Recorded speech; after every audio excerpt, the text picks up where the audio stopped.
ప్రియదర్శి ఎంత పర్ఫెక్ట్ కథలు ఎన్నుకుంటున్నాడంటే ప్రతి ఒక్క సినిమాకి వేరియేషన్. అవును. బాయ్ నెక్స్ట్ డోర్ లాగా ఉండే అతను అవును. అవును.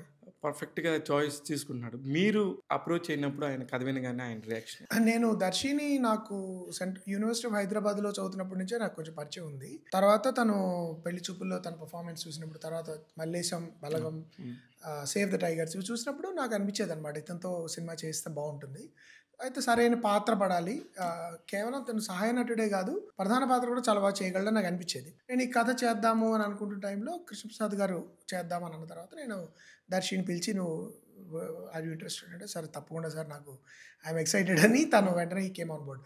చాలా కరెక్ట్‌గా, అంటే ఈ పాత్ర సారంగపాణి అంటేనే మనం కళ్ళు మూసుకుంటే సినిమా తర్వాత అసలు ఈ వేరే వాళ్ళు ఈ పాత్రకి కనబడే ఛాన్స్ లేనంత బాగా చేశాడు.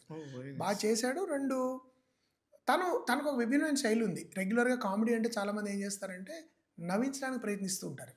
పెద్ద పెద్ద యాక్టర్లు కూడా చేసే పొరపాటు ఏంటంటే, నేను కామెడీ చేస్తున్నానని అలా చేస్తే నిజమైన కామెడీ పండదు. ఆ పాత్ర పడే కష్టాలు, అతని గొడవలు అతను ఉంటేనే మనకు అతన్ని చూసి నవ్వు రావాలి. కరెక్ట్. దర్శి స్టైల్ అది ఉంటుంది. తనేమంటాడంటే అసలు తను మిమ్మల్ని నవ్వించే ప్రయత్నం చేయడు తను. తను ఆ పాత్రలో ఉంటాడు. తన జానర్‌లో తను ఉంటాడు.